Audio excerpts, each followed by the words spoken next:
disruptive business practices. An Amazon spokesperson said they take their responsibilities very seriously. And forecasters have warned of travel chaos as Storm Arwen is set to batter parts of the UK with 75-mile-per-hour winds. The Met Office has issued a red wind warning for parts of northeast England and Scotland from this afternoon. We're being told to expect power lines to come down as well as damage to buildings and to homes.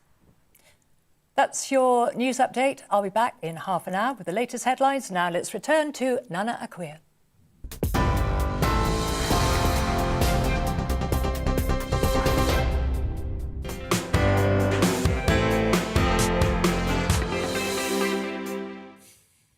So today is Black Friday, one of the supposedly biggest shopping dates on the calendar, which actually extends further than Friday because in the shopping world, you can never buy too much of a good thing. Well, it got me thinking that perhaps we should change it to British Friday, because I think it's about time we started to actively buy British. Remember the early Black Friday sales? Loads of crazy people going mad in stores, people treading over each other, trying to get the best deals, no care where the products came from, just mad staring eyes, synonymous with some psycho movie, people prepared to do whatever it took to get the lowest price for their goods. Remember that? It's a tad more civil these days because they've stretched it out. But no one nowadays takes even a passing glance at where the products come from. No one cares. Years ago, we used to have those ads that would say, "Buy British." Now, though, there's probably a woke brigade who would brandish you a racist for even daring to utter that term. Although the mob are conflicted because buying locally means you are helping the environment, so they'll probably let this one go. Look at the original British Steel set up in 1967, which was created from the British Steel Corporation.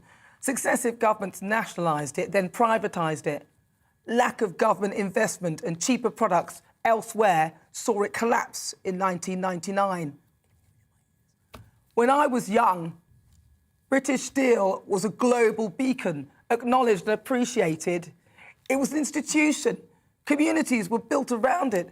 But then cheaper options from abroad came along and these communities were decimated. The British shipbuilding industry was the envy of the world. Where is it now? I can list a load of companies that in the end successive governments failed to support and we as a nation bought into the mantra of cheap goods from abroad. The start of the pandemic, when the government couldn't get hold of any PPE because it was all coming from China, the place where, to our knowledge, COVID began. Turns out that a load of contracts appear to have been handed out to people who knew nothing about PPE, but knew the people in government. There was an opportunity there to support British industry, but we missed it. And we still couldn't resist temptation of buying from abroad. There was the Turkish consignment of PPE that we held out for, which proved to be substandard.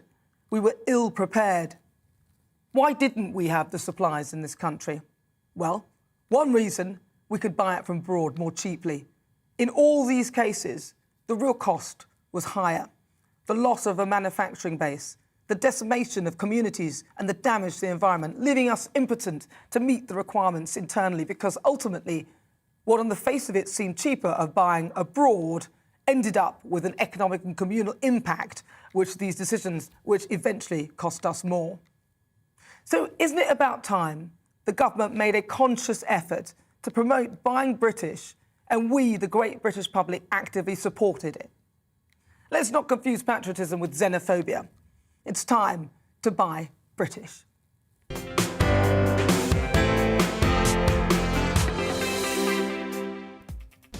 Right, so before we get stuck into the debate, here's what else is coming up today. We'll find out this afternoon who will represent North Yorkshire as the new Police, Fire and Crime Commissioner. The election is being held following the resignation of Conservative Philip Aylott, who stepped down after hundreds of complaints to his office and a vote of no confidence over comments he made in the wake of the murder of Severo Everard. Our reporter Kevin Larkin is live at the count. And each Friday at 5, we'll put the spotlight on a particular guest or subject matter in my feature Friday Focus. And this week, we'll look into the migrant crisis in the Channel after 27 people died on Wednesday making the journey. The relationship between France and the UK is now at breaking point, with French President Emmanuel Macron reacting angrily to Boris Johnson's public call for France to take back migrants who reach the UK. And the great British debate this hour. A new strain of coronavirus is circulating in southern Africa, with the UK government reacting by putting 6 countries in that area on the travel red list. This afternoon, Belgium has confirmed the first case of the new variant in Europe. So I'm asking, is it time to reintroduce mandatory coronavirus measures here in the UK throughout winter to protect ourselves? You can tell me what you think on everything we're discussing. Email gbviews@gbnews.uk or tweet me @gbnews. Right, let's get started. Welcome again to my panel, writer and commentator John Gaunt and comedian Abby Roberts.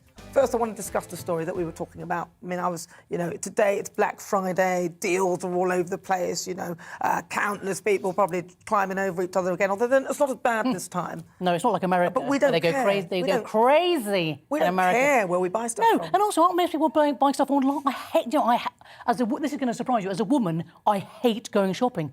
I can't bear it. No, so I do most stuff online. Talking of online, I'm just fed up today. I've been bombarded on my phone and on my emails with Black Friday deals. I don't want Black Friday deals. I'm not buying into this mad consumerism. After the year or 2 years we've had, we're having a secret Santa Christmas with the extended family. We're not going to spend a lot of money on rubbish that we won't actually work with or play with or use. So you're buying into Christmas, though? You still buy presents? Well, we still have Christmas. Same thing, isn't it, really? No. Hear me out. Are you going to be the secret Hear Santa? me out. Are you going to be You've Santa? grown John? your beard. There's no point in having a discussion if you don't allow me to finish my point, is there, ladies? We're having a laugh with you. Without being rude. Today. No, I'm not tell being me the very mom? serious. Come on, darling. You take over. You say whatever you want to say. It's obviously much more interesting We're than what I was going light-hearted- to say. OK, go on. I like Go on, bands. carry on. No, I was just waiting for John. No, so what do you think? So She hasn't got a point to make. She just wants to heckle. So anyway, I'll tell you what I mean. Hang on, stop. Make it your mind. Stop. Make it your mind. Can we be nice to each other, please? I am buying into Christmas, Nana. We'll have a proper family Christmas, traditional games and all the rest of it. Watch some telly, have a few drinks, have a nice meal. But you don't need all the other stuff. In past Christmases, I've gone on expensive holidays or spent a fortune on presents, which, as I say, you never, ever use. They go into that cupboard underneath the sink. It's time to stand up to mass consumerism, regardless of where you're buying it from. It's time to act differently. Haven't we learned that there's more important things than whether you've got the latest phone? Well, do you know what? We have learned a few things, but what about the notion that we should actually start to focus on buying locally? Because during the pandemic, the only places where you could actually get things was actually locally. Those local stores did have little bits and pieces. I mean, granted, they did push their prices up to astronomical numbers, but at least you could buy locally. Yeah, and interestingly, the country that released coronavirus from the lab got very rich because we bought masks from China and a lot of the medical equipment. So, you just have to join the dots, really. Well, but you could do... I mean, I'm not sure what they would...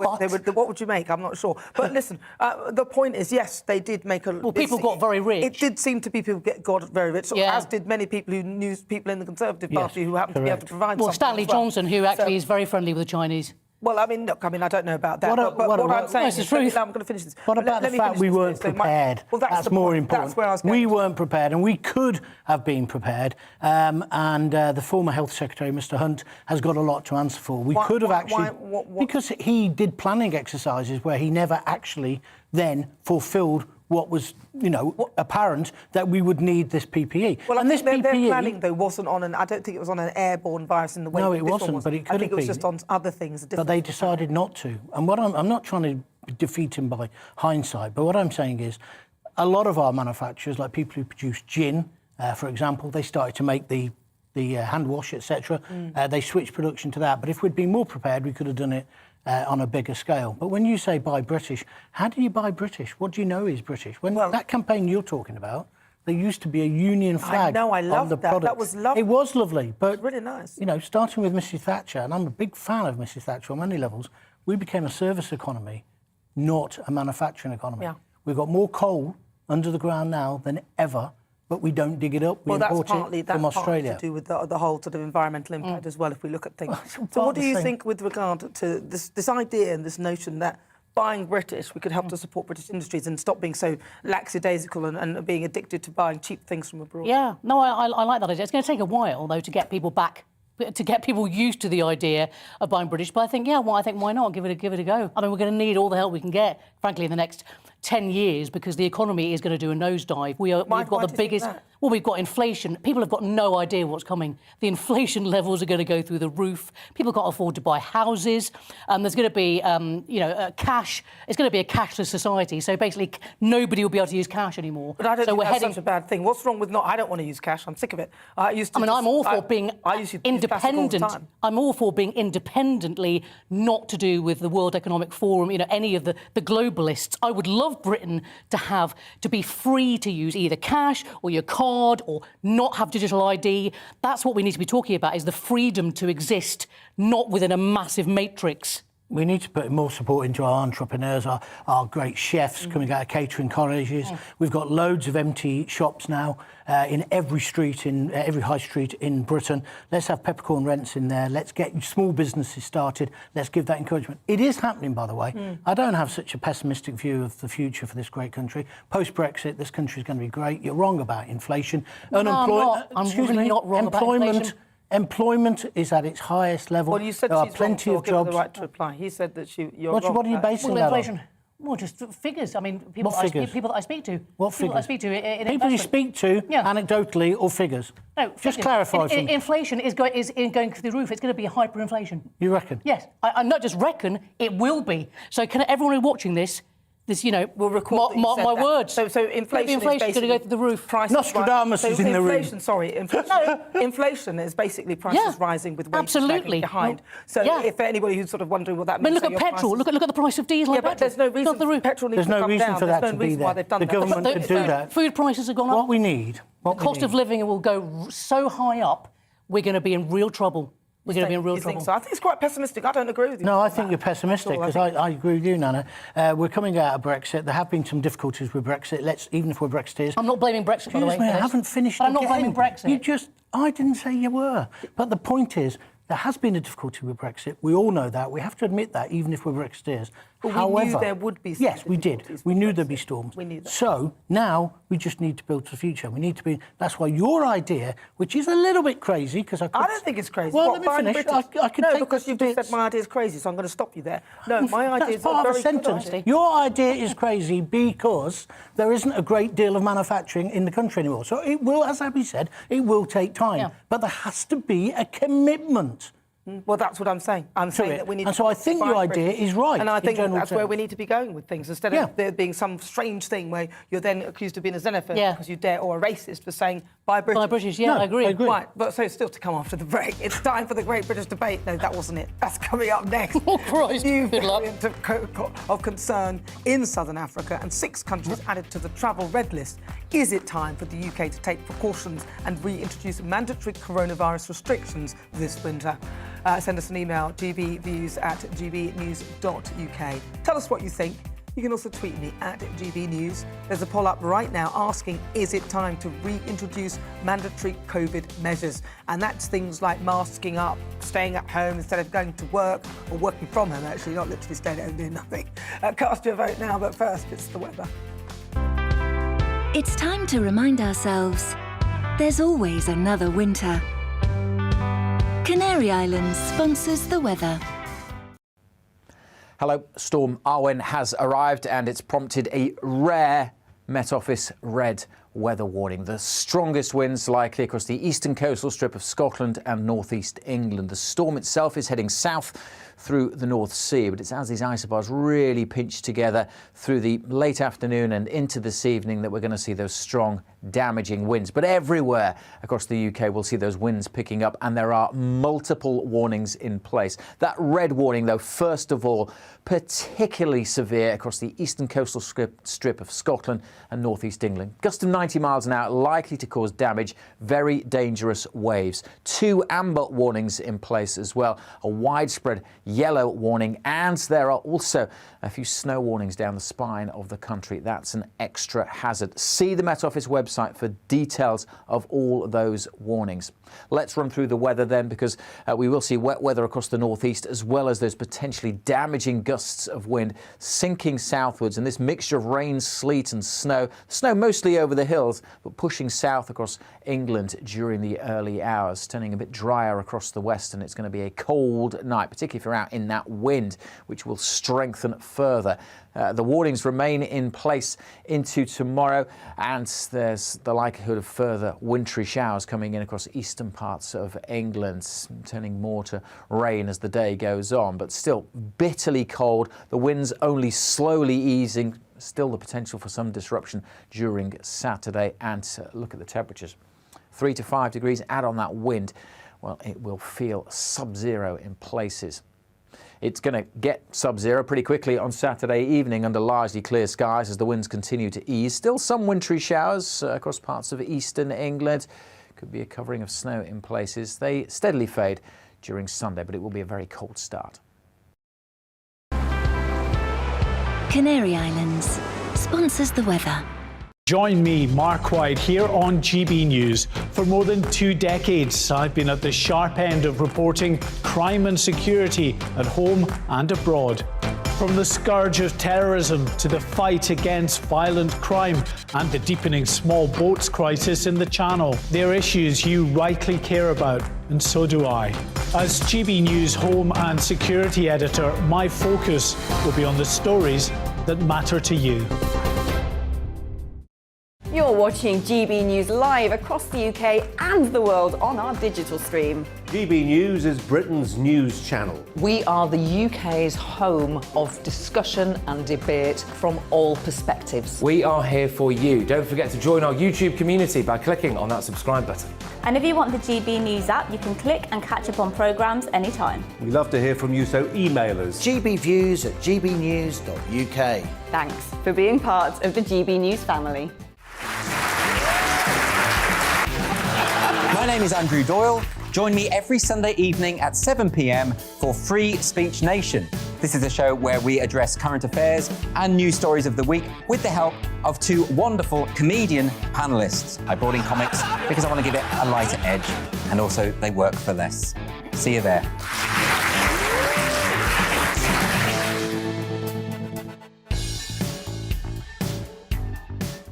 Join my show Farage, 7 p.m. till 8 p.m. Monday through Thursday, and there you will get opinion, analysis, debate, and I'll cover stories that nobody else dares to touch. And then for the last 15 minutes, talking pints. We're over a drink. We have a civilised conversation with someone.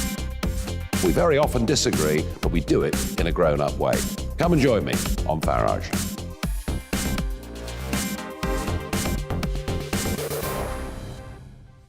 I'm Colin Brazier. I've reported from more than 70 countries around the world, covered wars from Afghanistan to Iraq, from Lebanon to the Balkans. I'm trying to bring that experience, that feel for events, to the studio. And something else, I'm ready to give an opinion. Today's stories with a spark. Brazier from 8 p.m. weekdays on GB News.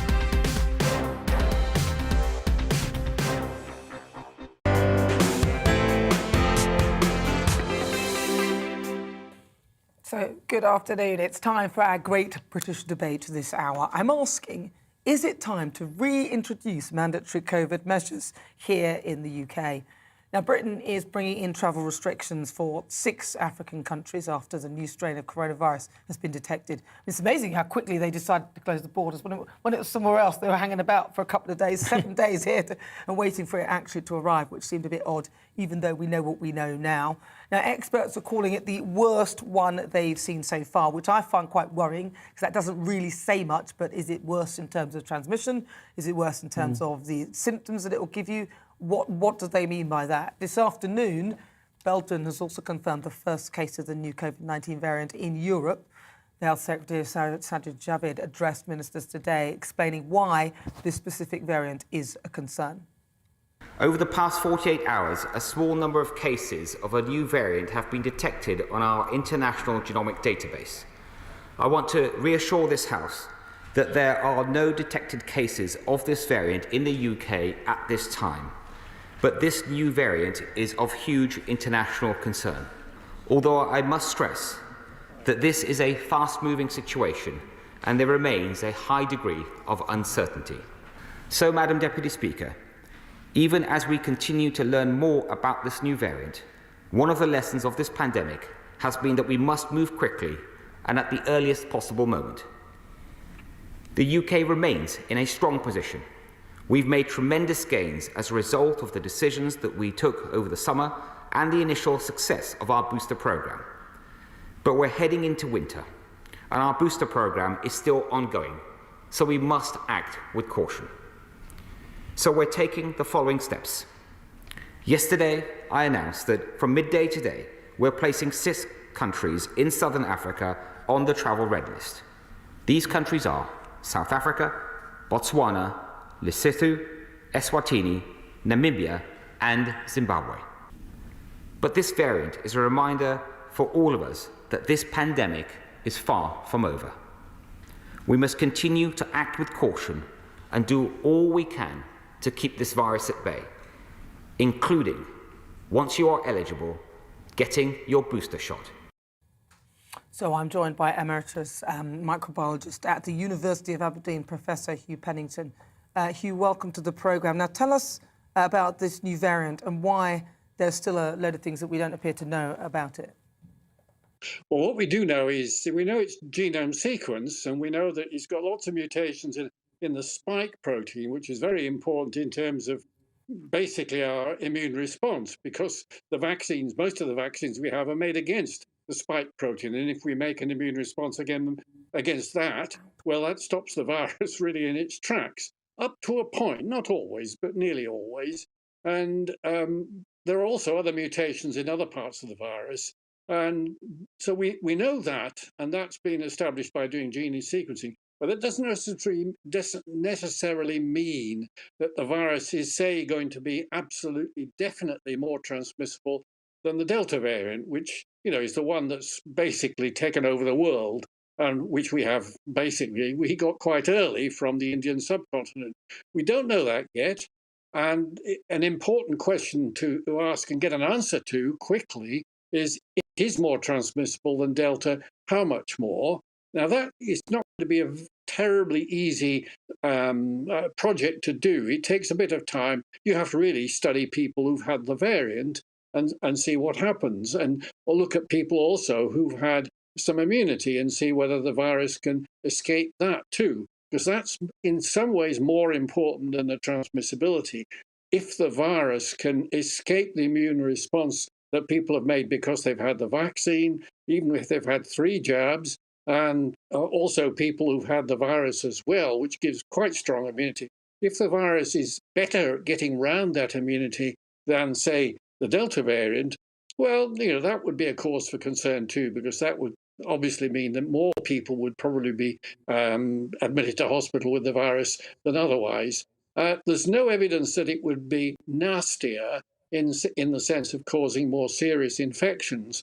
Really, what we're talking about at the moment is the number of infections, which is dependent on transmissibility. If it's more transmissible, there's probably going to be more infection about, and also perhaps the immune system response that is not going to be quite as good against this virus as it is against the current variants. Now, this is all to be established, and that's why we're really basically in the dark, because we don't really have firm answers to those questions, and that would take a couple of weeks at a minimum to get even sort of preliminary answers to that. So I think the government's been right in saying, right, we don't want this virus here, just in case all these things come to pass.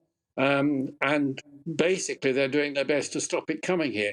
I'm slightly pessimistic that those efforts will work, because it's already got into other parts of the world, like Belgium and Israel and Hong Kong. So it's obviously getting about quite well, which I suppose supports the argument that maybe this virus is quite good at, at travelling as well. Well, it's not the virus that travels, it travels with people, and then they're more likely to infect other people. So it's still really to be decided just how more transmissible this virus is. I'm hoping But if it is more transmissible, it isn't by very much. And I'm also hoping that the immune response that we've all got, all those of us who've had the vaccine or been infected, that basically that will give us good protection as well. There's no evidence to suggest that the virus is nastier, but that's, again, something that will be looked at by all the studies that will be going on at pace. And of course, in the UK, we're very lucky that we've got a very good system for checking whether we've got this variant, because we set up a program early last year, in spring last year, to do that. And we have one of the best systems, well, probably the best system in the world for doing that. So at least we'll get advance warning very, very quickly. Now, Hugh, briefly, if it's less transmissible than the current Delta variant and the vaccine does offer a level of protection, could it be that it could come to this country but then be diffused and the Delta variant just take over it again, so that we end up with the same variant and this one gets suppressed? Is that how it works? Yes, there's a sort of element of competition between these variants. That when the Delta came, it swept away all the other variants that had preceded it, including the original virus from Wuhan, which we had a bit of. And there is a sort of competition that goes on between these variants. And clearly, I think the worry would be if it is more transmissible, it will sweep away the Delta. Well, the Delta's bad enough. I'm using my words really cautiously here, but the Delta is very good at getting across borders, let's face it. It's been really a challenge for New Zealand, which has got very, very good, the best border controls in the world. And of course, it's an island as well, which helps a lot. But the Delta has managed to get through those. Despite them being of the highest quality, they've had them for more than 100 years in terms of keeping out nasty germs. So if this new variant is more transmissible than Delta, I think it will almost certainly, well, there's a very good chance it will come here. Then we'll have to see how it competes with Delta, whether it really does take over or whether it's like many other variants, they come and then they become extinct. That's the fate of most variants, fortunately. Yeah. Hugh, I just want to ask you very, very briefly, because we're running out of time. Would you say that the way this virus seems to be evolving is that it's naturally occurring, or would you say that it feels like a virus that might have been messed about a bit in a lab? In your mind, do you just feel it's just going the way of any normal virus? Well, my own view is that it came out of an animal. It probably came out of a bat. And then it probably got into another animal, which helped it to change so that it could infect people. And then it infected people in China and started off. And that's my hypothesis. And nobody's produced any evidence to suggest that that's not the correct hypothesis. But it remains a hypothesis. We don't know. My suspicion is that we will never know exactly where this virus came from, except that it came from bats in the first place. Well, listen, thank you so much, Professor Hugh Pennington. Great to talk to you. He's the Emeritus Microbiologist at the University of Aberdeen. Lovely to talk to you.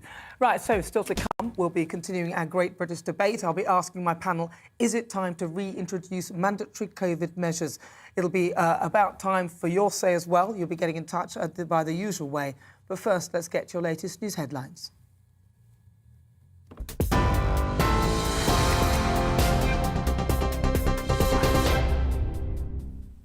Hello, I'm Karen Roberts. Here are the latest headlines. Belgium has confirmed the first case of the new COVID-19 variant in Europe. The Health Secretary, Sajid Javid, says the situation is of huge international concern.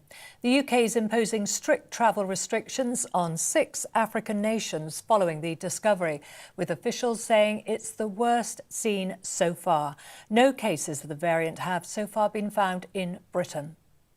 Detectives are trawling through CCTV following the fatal stabbing of 12-year-old Ava White in Liverpool. Police say she was involved in an argument which escalated. 4 boys, aged between 13 and 15, have been arrested on suspicion of murder. A weapon is yet to be recovered. France has pulled out of talks with the UK, describing Boris Johnson's letter about the migrant crisis as unacceptable. The Prime Minister outlined a series of measures to deal with the Channel crossings after 27 people drowned on Wednesday. Extinction Rebellion activists are blocking roads outside multiple Amazon warehouses around the UK in Black Friday protests. The climate group says it wants to draw attention to exploitative and environmentally destructive business practices. Amazon says it takes its responsibilities very seriously. And Storm Arwen has hit the UK, forcing London North Eastern Railway to issue a do not travel alert. Wind gusts of up to 90 miles per hour have been forecast, with the Met Office posting a red weather warning for parts of North East England and Scotland. I'll be back at the top of the hour with a full news update.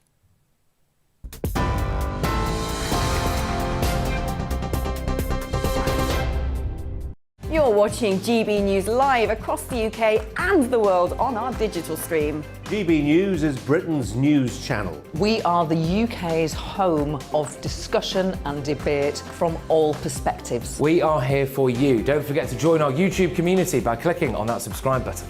And if you want the GB News app, you can click and catch up on programmes anytime. We love to hear from you, so email us. gbviews@gbnews.uk. Thanks for being part of the GB News family.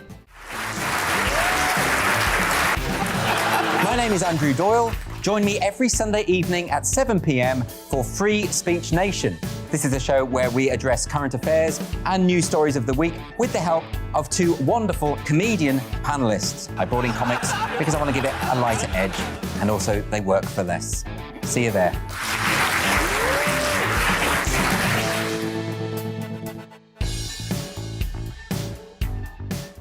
Join my show Farage, 7 p.m. till 8 p.m. Monday through Thursday, and there you will get opinion, analysis, debate, and I'll cover stories that nobody else dares to touch. And then for the last 15 minutes, talking pints. We're over a drink. We have a civilised conversation with someone. We very often disagree, but we do it in a grown-up way. Come and join me on Farage.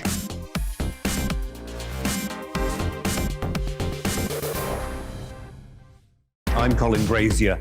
I've reported from more than 70 countries around the world, covered wars from Afghanistan to Iraq, from Lebanon to the Balkans. I'm trying to bring that experience, that feel for events, to the studio. And something else, I'm ready to give an opinion. Today's stories with a spark. Brazier from 8 p.m. weekdays on GB News.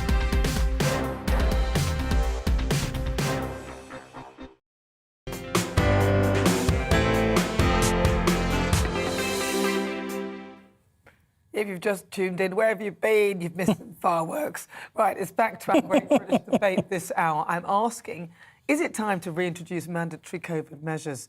Britain is bringing in travel restrictions for 6 African countries after a new strain of coronavirus has been detected, with experts calling it the worst one they've seen so far. So nothing like worrying or panicking us at all. With the average number of cases here in the UK rising since early November and a further 47,240 confirmed cases yesterday, should we batten down the hatches this winter? Let's speak to my panel now, John Gaunt and Abby Roberts. Right, I'm going to start with you, John. What do you think? Well, you've got to be careful. That's a very wide question, a very general question. I do think the government have done the right thing in closing down the country to those 6 African countries. It now has to be, like the professor said, a kind of wait and see for a couple of weeks to see what develops. In terms of bringing back what you describe as mandatory other precautions, hand washing, the social distancing, the masks, etc., I think we were doing well up until a few days ago, and I would have said no to that question. I think now, again, it's a bit of a wait and see. There's also an awful lot of cynicism in many areas of the press and indeed on social media that, you know, the messaging has been so poor and at times from the government. So you said well, what not kind of message? even like you just said there, which I agree with, by the way. It's not very accurate. It's not very detailed, is it? But maybe they can't be at the moment. You know, to say, you know, oh, it sounds terrible, you know, da-da-da-da-da. You don't want to panic people. But by the same token, and because Boris didn't lock down quick enough 2 years ago with Cheltenham, he's obviously determined to do it this time. So I criticised him for not doing it quickly enough. You can't criticise him now. However, there is no proposal on the table at the moment to go back to a lockdown or go back to compulsory mask wearing. But the anti-vaxxers want to make you think there is. We're going to quickly, because the results of the North Yorkshire Police Fire and Crime Commissioner by-election are in. Let's go live to Selby now for the results. Area Returning Officer at the election for the Police Fire and Crime Commissioner for the North Yorkshire Police Area do hereby give notice that the number of second preference votes recorded for each of the remaining candidates at the said election is as follows. Appleton Metcalfe Zoe Estelle, Conservative Party candidate, 7,375. Scott Spivey Emma Nicole, Labour Party, 8,801. The number of ballot papers rejected at the second count is as follows. Want of official mark, none. Voting for more than one candidate as to the second preference vote, 155. Writing or mark by which voting could be identified, 1. Unmarked as to the second preference vote, 2,963. Void for uncertainty, 8. The total of ballot papers rejected at the second count is therefore 3,127. The total number of first and second preference votes given for those two candidates is as follows. Appleton Metcalfe Zoe Estelle, first preference votes 34,385, second preference votes 7,375, the total first and second preference votes 41,760. Scott Spivey Emma Nicole, first preference votes 18,094, second preference votes 8,801, the total first and second preference votes 26,895. I therefore declare that Zoe Estelle Appleton Metcalfe is elected as the Police, Fire and Crime Commissioner for the North Yorkshire Police Area. Congratulations, Zoe.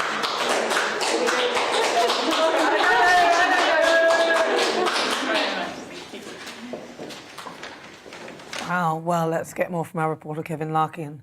We'll be doing that a bit later on in the show. But let's get back to our big debate this hour and ask whether we should reintroduce mandatory COVID measures. Now, John's just given his view. Abby, your thoughts? Absolutely not. 100% no, no, no. What we're experiencing now is global psychosis for one coronavirus. I think it's very coincidental. Hang on, sorry, did you just say global psychosis? Yes, global psychosis. I don't use that phrase lightly. I think it's. Hang on, let me, because you don't use it accurately. John's had it. Yes, I do. Let me have my say. I think it's incredibly convenient and actually a bit coincidental that we're coming up to Christmas and now there's another variant named after, it sounds like a road that goes to Birmingham, the B1596 or whatever it is. And actually, there was a lot of discussion last week on how low the deaths were in Africa. In most of the countries, the vaccine uptake is very low. The deaths are very low. So what's happening is, because the end game is to get the whole world to have a vaccine, so that then you're on the system, the social credit, you're on the financial system, you're on also your health passport, your travel passport. That is the end game. That's why they're doing it about Africa. But actually, Africa's done very well. Well, do you know, there's a couple of reasons why. I've just got a caveat why Africa's done quite well. First of all, coronavirus is, COVID-19 is something that really affects older people quite substantially. In Africa, the majority of the population are actually very young. Yes. That's the first thing. Sorry, the second thing here is that they have actually identified a gene, a COVID gene, which means, so where there's an issue with the lungs, where your body can't produce the right amount of antibodies, this gene, if you have this gene, it prevents your body from actually doing that. And they found that actually Africans, so black Africans, are the least likely to possess this gene. And they did a little study, and only 2% of Africans have this gene, whereas 15% of Caucasians have the gene, and actually East Asians have this gene over 60%, which is why the numbers were different in those. And the other side of it is obviously Africa is a hot area. area, so people are not so Of course, in the same climate. place. So all the things, one of the things, because it's everybody's outside, that social distancing doesn't necessarily mean to... But also, can I just also say, I've got a Twitter follower in Botswana who said the reason she said it's really odd because they don't hear about any of this because they switch off their television and they switch off the mainstream media so that the continuous terror that's being peddled in this country as well by people like Jeremy Vine or the Good Morning, Good Morning Britain, is absurd. That's why, if we switched all the television sets off, apart from GB News, there wouldn't be a coronavirus. No, but you could say that, but there is. But no, hang on. Sorry, you could say that, but I've got to caveat that with there is, and actually it's a deadly disease. It is. And we mustn't forget that, because I think it's easy to say that and trivialise. The average age of death is 82. It's over the average age of normal death. We're not just focusing on death, though, because there are people who end up with pretty life-limiting and life-changing conditions. So how come only Boris Johnson, out of all the MPs, only Boris Johnson went into hospital? Excuse me, this is conspiracy central. This is madness that she is saying these things. Absolute madness. Can we go back? Let's go back to the question. You had your say. Let's go back to the question as well. Africa, as we all know, is a continent, not a country. So there's vast differences within Africa.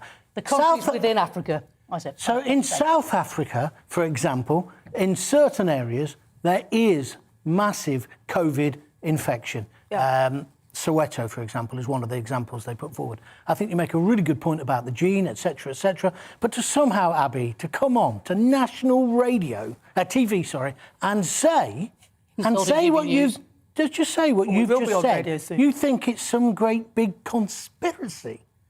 I mean, it's crazy. I'm not saying it's conspiracy. I'm saying it's the truth. What are you saying? What are you saying? What is the truth? I'm saying that the reason this is happening is because people want everyone to be vaccinated, regardless. Look what's happening in Austria. Yeah, but they're forcing injections on people from February. Well, they're not forcing. Yes, they are. No, it's they're mandatory. not. Yes, from February. Okay. I do not want to live in a world where I see you as a virus and you as a virus, because that is not morally and ethically correct. Well, no, I hear that, but the reality... Absolutely not. Let's look at the reality, though. There is a virus out there. There are many people... There are many viruses. Oh, my God. There are so many viruses. Let me finish. Thank you. There are many people who have suffered quite severely because of it. And it is a virus that we have managed to slightly get under control because of the vaccination programme. Yeah. So that is one of the main reasons why. And also people have been infected with the virus, and the virus, now we have some underlying protection, and those who don't have the protection or couldn't get the protection have also got the protection. That's why the numbers are low in this country specifically, and very clear. You have to understand, they want everyone to be vaccinated. But that's the end game. Well, listen, even me, I've got antibodies up to here. I don't need it. Even if that was the end game and everyone was vaccinated, it would hopefully mean that there'd be fewer deaths, and that's the bottom line of it, isn't it? I don't mind if Big Pharma makes some money out of this, as long as I'm safe when that virus. I don't understand how this conspiracy happens as well. How you think this is being put into place? That you think that the governments of the world have united overnight and said, "Oh, there's this Botswana one. We haven't used B. Let's use that," and that somehow they're imposing this on us. In the same way, in the same way that the global warming situation I can never finish. was not. Now, hang a minute. You said all governments joining together, like the global warming thing. All the governments agree. Do you not find that slightly strange? Oh, we're now on to global warming. Yes, because it's all part of the same. No, it's all part. You've just said. You contradicted yourself. Abby, you contradicted yourself. No, I didn't. Yes, you did. I think you'll find you're doing that, Abby. You said all governments couldn't agree. You're coming out on one with thing. Mad conspiracy theories. It's not mad conspiracy. There's a new variant, and what I said was very balanced and reasonable. So when does it end, John? Are you going to allow anyone to finish? When does it end? Are you going to allow? When does it end? It ends now. We'll move on. Because today I've been asking you the question with regard to mandatory COVID measures, whether they should come back into place, and I'd love to hear your thoughts. Now, after the break, how 3D printing is innovating the healthcare sector and changing people's lives. I'll be speaking to a team of experts who are leading the way. But first, let's get your latest weather. It's time to remind ourselves there's always another winter. Canary Islands sponsors the weather.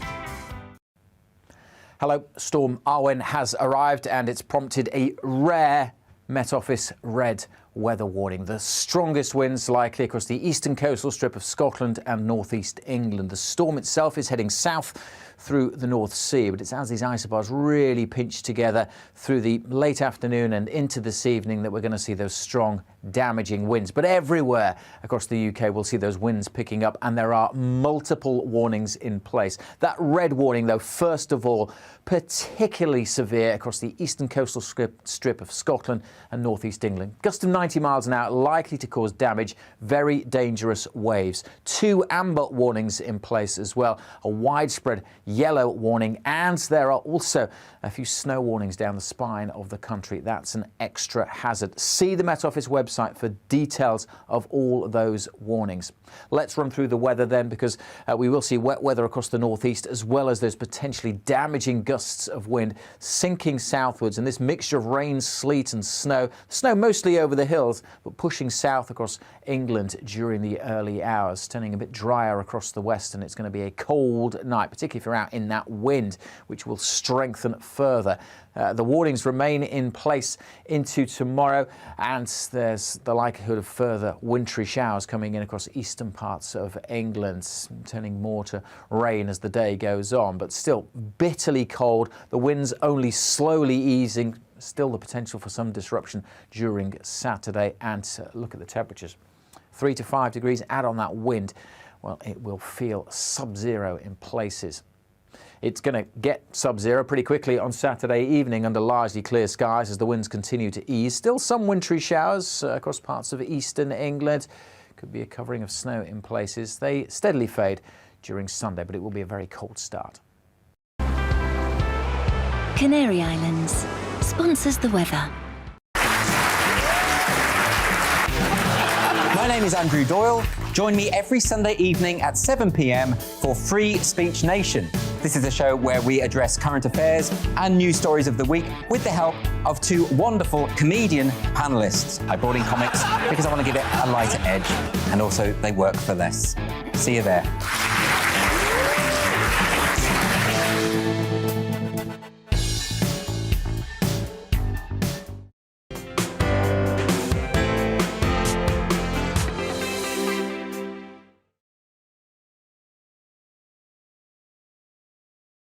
You're watching GB News live across the UK and the world on our digital stream. GB News is Britain's news channel. We are the UK's home of discussion and debate from all perspectives. We are here for you. Don't forget to join our YouTube community by clicking on that subscribe button.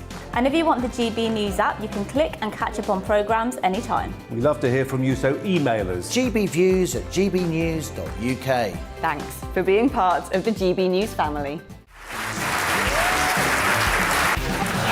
My name is Andrew Doyle. Join me every Sunday evening at 7 p.m. for Free Speech Nation. This is a show where we address current affairs and news stories of the week with the help of 2 wonderful comedian panellists. I brought in comics because I want to give it a lighter edge, and also they work for less. See you there.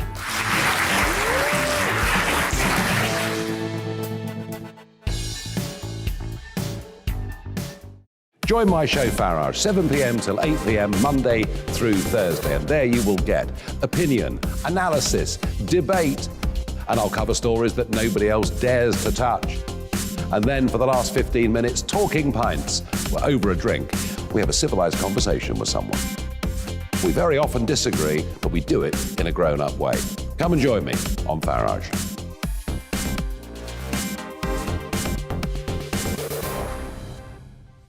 I'm Colin Brazier.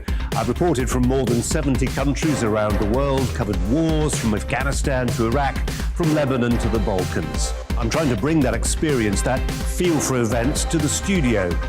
And something else. I'm ready to give an opinion.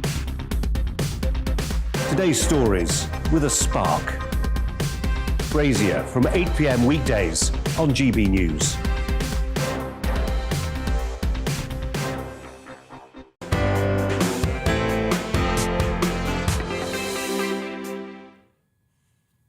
Good afternoon. Right, a man from London has become the first person in the world to have a 3D printed prosthetic eye. Now, as you can see here, it's more realistic than a traditional prosthetic eye. Wow.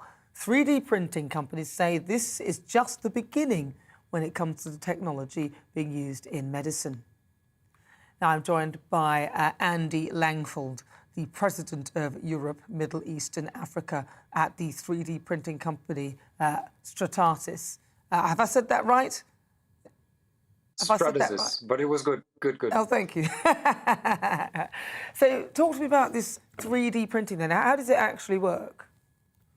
3D printing is basically an additive process. So as opposed to traditional processes where you maybe compare it to milling, where you're cutting from a block, for example, 3D printing is a method which is additive. So layer by layer, you're getting to a 3D model in your hand. I see. I'm just looking closely at your eyes. They're not 3D printed, are they? They're all yours. They're still natural. So how is it that this 3D printing then started to be applied to medicine in respect of creating human parts and things like that? How is it that we're doing that, and how do we manage to apply it? It seems a bit odd to me. So if you think about the paradigm of 3D printing in general, it's always suitable or historically, it's always been suitable where the lot size was as low as possible. If you think about the anatomy of a human body, it's unique. So the lot size is actually 1. And that's why it's a perfect fit in terms of the 3D printing capabilities to be applied for anatomical models. And of course, it's also very important that you have the relevant material properties in a sense that you can replicate tissue, bone structure, but also scale structure. So that's a perfect fit in terms of replicating real life or lifelike models. I see. So you make a lifelike model, and then you can actually then create that thing and then place it in the person. But what if we didn't do that? What were we doing before? It doesn't make any sense. Did we just look at it and then try and work out how it would look? So if you think about a specific use case, let's say you have a surgery that you need to plan. The traditional way was basically to look at X-ray data, DICOM data, CT data, and you still had to do a bit of a guessing in terms of when you have the patient on the surgery table, how to proceed with that surgery. Now, 3D printing allows you to do a lifelike model of, for example, what has been happening in a UK hospital, for example, when there was a removal of a tumor on the kidney. So you would 3D print the kidney and the tumor and use that for surgical planning in order to reduce the surgery time, which is quite significant. If you think about the surgery time and the cost of it, a surgery can easily be £20,000. So by applying 3D printing, some of the hospitals also in the UK have been able to reduce surgery time 93%, which is a significant reduction, not only in cost, but also in the risk of infection. If you think about the risk of an infection of a long surgery, and you are able to reduce that risk of infections by cutting down the surgery time, it's a significant benefit. And that in the end is what 3D printing aims for. It's basically an improved patient care. And all of the applications that we see, whether it's the surgical training, surgical planning, but also the customized equipment to be used during surgery, those are all real benefits for the medical sector. And this is being enabled by 3D printing. I see. So I'm trying to visualize, pardon the pun, of this whole thing taking shape. So what would happen is you would have something that would print out, would it print out the angles of the eye and everything else? And then you put it together like some sort of paper mache type model thing. Is that how it works? So it prints out all the different parts that you can... Yeah, there's no limits to the geometry, basically. There's different technologies in 3D printing. Some are resin-based, cured with a UV light. Others are more polymer-based, and you put it layer by layer, and temperature is basically doing the curing of the part. But you would go layer by layer. If you take a look at this example, it's a polyjet technology, so a resin-based technology. And you would go layer by layer, like you think about 2D printing on a piece of paper, but you stack paper on paper, and it's not paper, it's resin. But in the end, you have your 3D model, and you have multi-material capabilities. So you can play with color. You can apply color where you want it in that model, and you can apply a mix of soft tissue or hard tissue based on the anatomy that you really want to replicate. So presumably we've had 3D printing for a long time, but this is one of the sort of now we've realised we can apply it to things like healthcare. Is that right? Or is this a completely new innovation? It's not a new innovation. That there is always new innovation in 3D printing, but the first separation, for example, of conjoined twins was already happening in the 90s. Now we have a recent example of a university medical center in Israel separating conjoined twins 1 year old. So you see how they enter the surgery. The planning of that surgery was hundreds of hours, but the time of the surgery itself was in fact cut down to 12 hours. It was a successful surgery. Everyone felt confident. The surgeons felt confident because they had this huge amount of planning time that they could do based on a 3D printed model. But you also had the confidence of the patient or the parents of the patients, because they saw based on the model that there is a very thorough preparation to that surgery. And in the end, the fact that it was only a 12-hour surgery, this can easily take up to 90 hours in a traditional way. But that was giving the confidence that now this surgery will be successful. It was successful.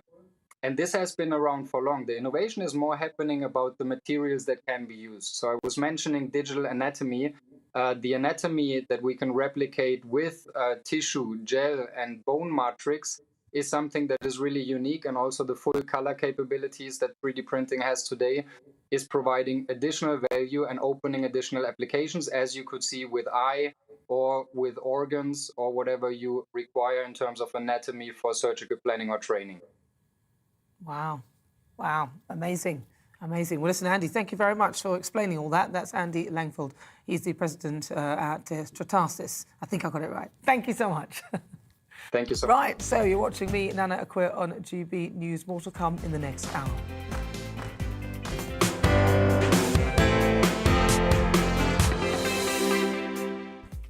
So if you've just joined me for this next hour, me and my panel will be taking on some of the big topics hitting the headlines right now. The show is all about opinion. It's mine, it's theirs, and of course it's yours. We'll be debating, discussing, and at times we will disagree, but no one will be cancelled. Joining me today is writer and commentator John Gaunt and comedian Abby Roberts. Still to come, each Friday at 5 we'll put the spotlight on a particular guest or a subject matter in Friday Focus. And this week, we'll look at the migrant crisis in the Channel after 27 people died on Wednesday making the journey. The relationship between France and the UK is now at breaking point, with French President Emmanuel Macron reacting angrily to Boris Johnson's public call for France to take back migrants who reach the UK. I'll be joined by a leading entrepreneur who's set up a non-profit organisation to increase diversity in the tech industry. Currently, only 3% of the entire workforce are from ethnic backgrounds. And of course, we want to hear from you. Email gbviews@gbnews.uk or tweet me at gbnews. But first, let's get your latest news.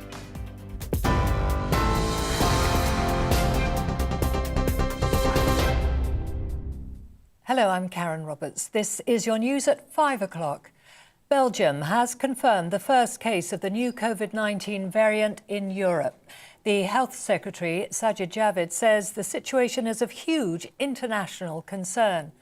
The UK is imposing strict travel restrictions on 6 African nations following the discovery, with officials saying it's the worst seen so far.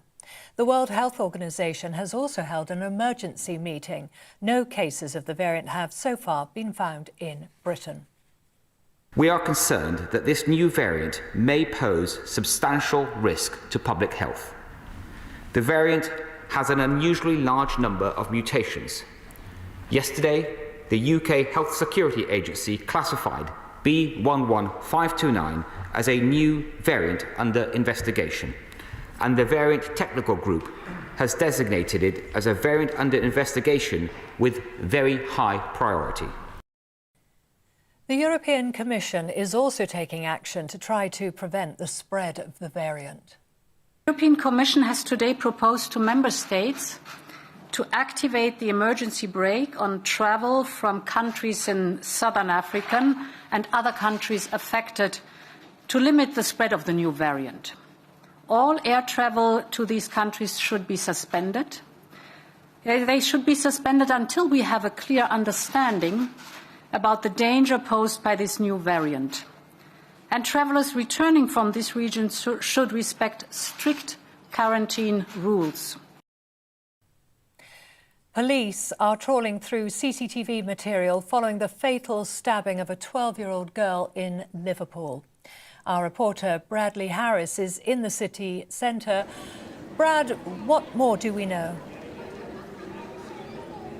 Well, we know that Ava White was with friends in Liverpool city centre when she was stabbed at 20 to 9 last night, shortly after the Christmas light switch on in the city centre. She was then taken to Alder Hey Children's Hospital with critical injuries, but died a short time later. Merseyside police said that 4 teenage boys aged between 13 and 15 have been arrested on suspicion of her murder. Police said that officers found Ava collapsed on the ground on Church Alley. That's about a 5-minute walk away from where we are now. There's still a huge police presence here Friday night in Liverpool city centre on Black Friday. Meant to be a really busy day for the city centre, but still investigations are underway. Police cordons behind me, so we'll have to see what happens in the next few hours as police still try to find evidence as part of this investigation. Bradley Harris there. France has pulled out of talks with the UK, describing Boris Johnson's letter about the migrant crisis as unacceptable. The Prime Minister outlined a series of measures to deal with the Channel crossings after 27 people drowned on Wednesday. Once again, North Yorkshire and York have returned a Conservative to this role, and I feel humbled and privileged to stand here as your new Commissioner. I look forward to working hard to deliver on my election pledges and to represent everyone that lives and works here. Thank you. I'm sorry, those were the wrong pictures there. French fishermen have blocked several ports in the ongoing dispute over post-Brexit licences. Fishing crews prevented UK ferries from docking or leaving the port of Saint-Malo this morning before targeting Calais and Ouistreham. They're also threatening to cause disruption at the Channel Tunnel. Extinction Rebellion activists are blocking roads outside multiple Amazon warehouses around the UK as Party Black Friday protests. The climate group says it wants to draw attention to exploitative and environmentally destructive business practices. Amazon says it takes responsibilities very seriously. And Storm Arwen has hit the UK, forcing London North Eastern Railway to issue a do not travel alert. Wind gusts of up to 90 miles per hour have been forecast, with the Met Office posting a red weather warning for parts of northeast England and Scotland. Motorists are also being told to stay off the roads. I'll bring you the latest headlines in half an hour's time. Until then, it's back to Nana Akua.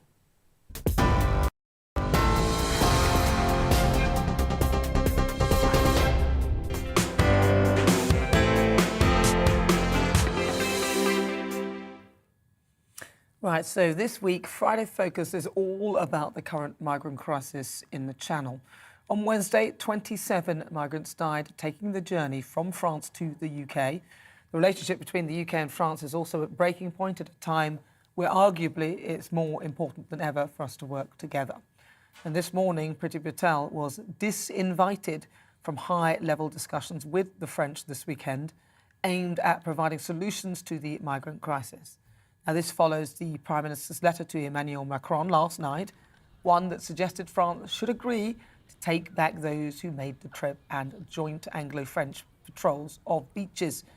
Well, I'm joined by our Home and Security Editor, Mark White, who's been following developments this week. Now, Mark, you were out on the Channel on Wednesday. What did you see?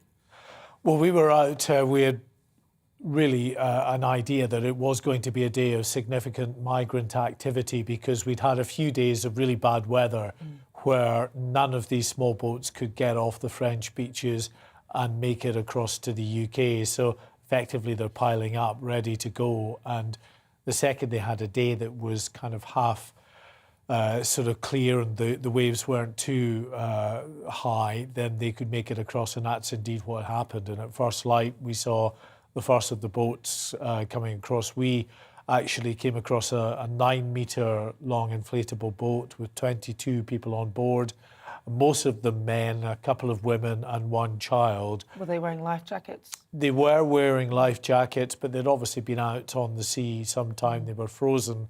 They switched their engine off and asked for the rescue services to be called, because that's what they're told to do by the people smugglers. Do that, you'll then be guaranteed a search and rescue response, and they will pick you up and take you to the UK. The trouble for them was that there were multiple incidents being reported at the same time. So all of the border force vessels, the lifeboats, were all tied up on different calls. So it was an hour and a half after we came across that boat before they could actually come out and pick them up. There was a Coast Guard helicopter that came overhead to assess the scene as well, because this young child was clearly very, very cold. It was absolutely freezing out there in the middle of the channel. But still, you know, they get pushed out into the sea to make it. Now, the interesting thing and the tragic thing about this small boat, it had set off from the very same stretch of beach that the boat just a few hours earlier had also set off from, but only made it to the halfway point when it capsized or started sinking. The people that were on the boat that we saw were Iranian and Iraqi Kurds. Those that were on the boat that sank were also, we understand, mainly Kurdish as well. So it's very possible that they may have known some of the people that had drowned. I mean, it's absolutely tragic, but it is an issue that needs to be addressed, or there's going to be more in the way of loss of life in the months ahead. Because, of course, Priti Patel in her Nationality and Borders Bill was suggesting that the turn-back policy, what's happening, is that still something that they've integrated into the Nationality and Borders Bill? It is something that they are going to look at. They know they need to do something. Unfortunately, in terms of a solution to the totality of the problem, it won't be that. It will be, at the very least, or the very most, used in a small number of cases, because they need to make sure that the boat they turn back is sturdy enough. They go up to it in these little jet skis. They go alongside and try to shepherd the boat back into French waters. And they're not going to do it if there's women and children on board either, for instance. So it's only going to work in a small number of cases. And they need to do something more at the, when you get to Calais, there must be something where people can apply for asylum, surely, to stop people going across the boats getting on the boats in the first place. But what about this? This is more than just this, though, because this also sort of seems to be crossing over with the sort of fishing rights as well, and there's all things going on. Talk to me a bit more about that. I think relations with France are particularly difficult at the moment, and they only seem to be going in one direction. It is unbelievable to think that there is going to be a crisis summit held in Calais on Sunday that will involve France, Belgium, the Netherlands, Germany, the European Commission, but not Britain. Britain has not been invited because President Macron has decided that he is rather unhappy about Boris Johnson holding discussions and making proposals about what to do to get on top of this problem in the public sphere. That's not really the issue. There's politics at play here. There's fingers being pointed in all directions. The British are accusing the French of not doing enough. The French say the British need to try to disincentivise those from coming in the first place. The charities say that it's all down to the UK's very mean asylum policy. And then, of course, the political parties in this country are all pointing fingers at each other as well. And all the time, the boats continue to come. This issue about a returns policy, it would seem that France aren't keen on that. But really, in terms of what the French have to gain from it, yes, some short-term pain of those who are there in northwestern France at the moment being returned back to northwestern France. But actually, if the message gets back further down the chain that when you come to northwestern France and push off from a beach, even if you make it to the UK, you're just going to be returned to France. Well, what's the pull factor then? You're not going to get through that route. So that potential avenue of people going to the UK is going to dry up. The numbers who are massing in towns like Calais and in Dunkirk and Boulogne will diminish. And those poor people in Calais, Boulogne and Dunkirk as well, who've had to put up with thousands of migrants camped out on the street in underpasses in the wooded areas near the beach, hopefully that is something that could be addressed in the longer term as well if this policy is enacted. But it doesn't look like France wants it, so I'm not sure what the solution could be. It definitely needs the French to be on board with whatever Britain tries to do, or it's just going to continue. Because ultimately, if you don't have a policy to, send people back if they've come this far, well then there's nothing to stop them. The pull factor's still there. So surely this would be a benefit to France. It seems quite odd that they don't want to try and sort of work together on it. Yeah, I mean, certainly from Britain's point of view, they're going to keep coming because once they get over into British waters and they're picked up, they then are taken to UK ports and they enter the asylum system. 99% of those enter the asylum system. We know that's a long, drawn-out process where at the end of the day, because many of them have thrown away their documents, and some of them are genuine refugees, but others are coming from countries that have at very best dysfunctional governments that actually don't want them back anyway. So the government of the UK can't return them to a country that doesn't want to take them. So quite a few of the people, the majority of people who come across this route end up staying at the end of the day. And of course, the people smugglers know that is effectively, the guaranteed way of getting into the UK, that you enter this system and in most cases, you're not going to leave the country, you will be allowed to stay. So, of course, they're attracting more people by saying this is your way into the UK. It's a bit unfair for those who go through the immigration process coming through the actual official routes. Mark, thank you so much. It's Mark White speaking to us now, the GB News Home and Security Editor. I'm joined by the former UK Border Force Chief Immigration Officer, Kevin Sanders. Kevin, what do you make of what you've seen in the Channel this week? Good afternoon. Oh, it's been absolutely horrendous in the Channel. The disaster the other day, we must never allow it to happen again. We can't have young children drowning in the Channel because people are taking advantage of the situation. And the thing is, nobody wants people to drown or to, be caught up in things like that. So what do you see as a solution? Because the French don't seem to want to talk to us much. Priti Patel's been uninvited. It feels like we seem to be in the middle of something, and actually those people who are trying to take the crossing are actually the ones who will suffer as a result. The French have an opportunity here. They have a big opportunity. I would urge Monsieur Macron to have a rethink about this and get Priti Patel to the meeting on Sunday. You can't have a meeting about this and exclude one of the biggest players. We need her there.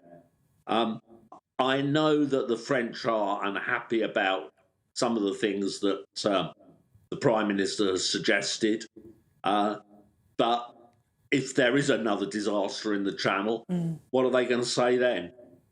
Macron has a big opportunity here. He really does. I think he's in a win-win position because he's going to be president of the EU in a few weeks' time. If he can show to the rest of Europe what a great man he is on this scenario, it'll kick off the French presidency really well. And also this, because it feels like they're just playing politics, but as they're doing this, they're playing with people's lives because the people smugglers seem to be benefiting out of this, and others who are making that perilous journey are taking a huge risk. How much do you think support from the Navy would help to stem the flow of migrants? I've been saying for months that I had the Navy in. We really do need help. Border Force, they don't have enough cutters. We can't rely on the RNLI. That's just totally unfair.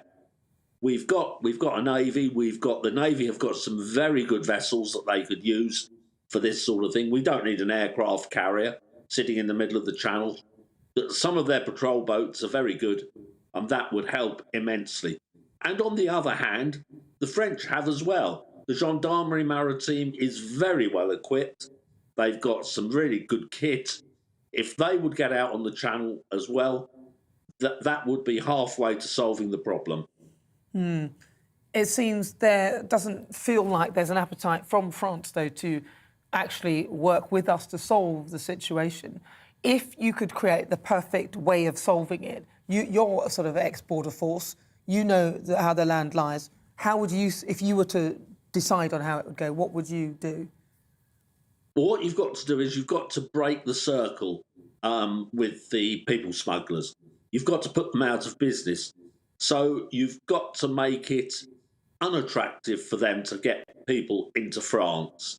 So the returns idea of your colleague would work.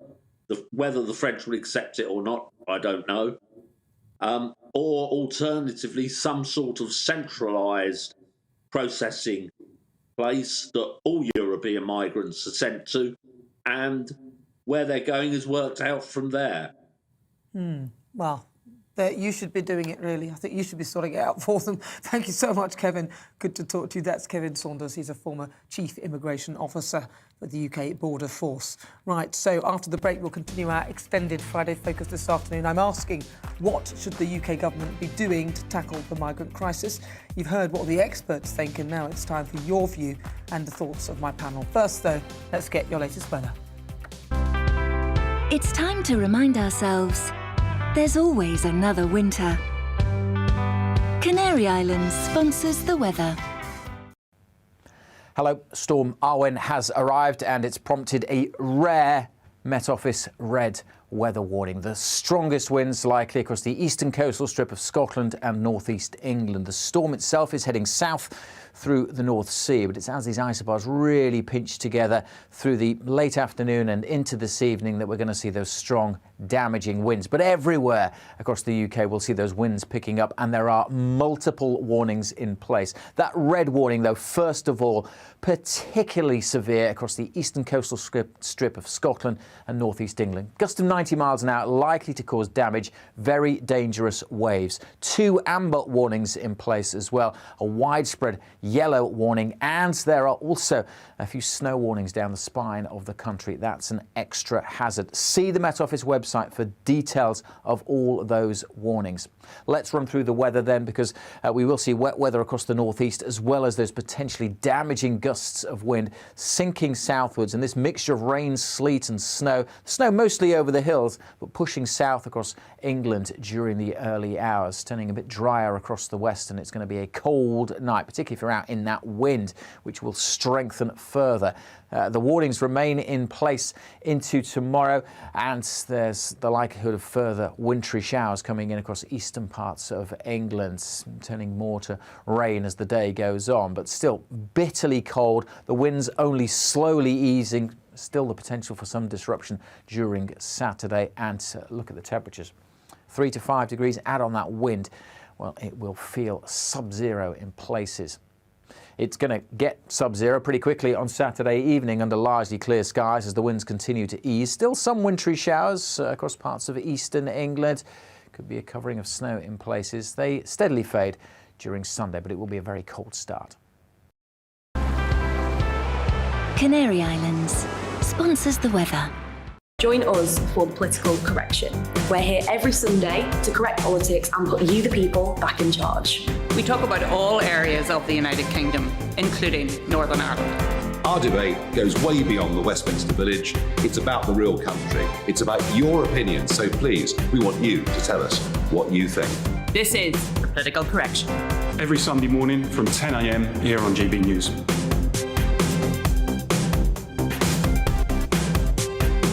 You're You're watching GB News live across the UK and the world on our digital stream. GB News is Britain's news channel. We are the UK's home of discussion and debate from all perspectives. We are here for you. Don't forget to join our YouTube community by clicking on that subscribe button.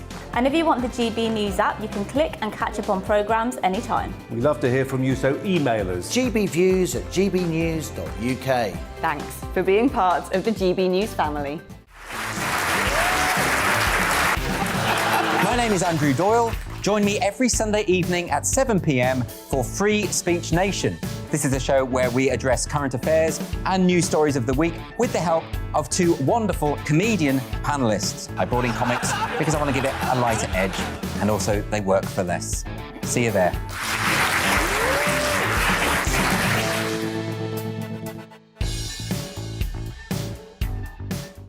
Join my show Farage, 7 p.m. till 8 p.m. Monday through Thursday, and there you will get opinion, analysis, debate, and I'll cover stories that nobody else dares to touch. And then for the last 15 minutes, talking pints. We're over a drink. We have a civilised conversation with someone. We very often disagree, but we do it in a grown-up way.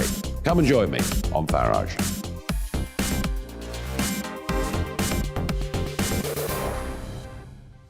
I'm Colin Brazier. I've reported from more than 70 countries around the world, covered wars from Afghanistan to Iraq, from Lebanon to the Balkans. I'm trying to bring that experience, that feel for events, to the studio. And something else. I'm ready to give an opinion. Today's stories with a spark. Brazier from 8 p.m. weekdays on GB News.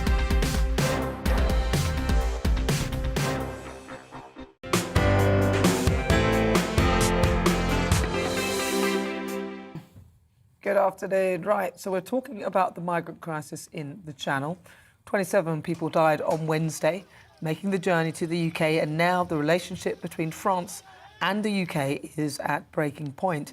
You've heard the thoughts of my guests. Now it's time to speak to my panel, John and Abby. What do you think? Who wants to go first? Let's not fight over it. Well, it's a complete and utter mess, isn't it? It's been building for many, many years. It's not just this government, it's previous governments. Simply now, you know, and if it wasn't for Nigel Farage, it wouldn't have been highlighted again. But obviously, 27 people died. That's just horrendous. I haven't been able to get that image out of my head. I was just talking to Mark White. There was a picture of little kids' training shoes. Aww. 3 children died as well. I just think the whole thing's horrendous. So the answer isn't sound bites. Now it's become a political football between Macron, originally Labour versus Tories, which I thought was despicable. Now it's Macron versus France. Boris has wound them up with this open letter. Yeah. The only way you're going to solve this is by working together and a pushback policy, whereby we have to start saying we are going to push you back gently.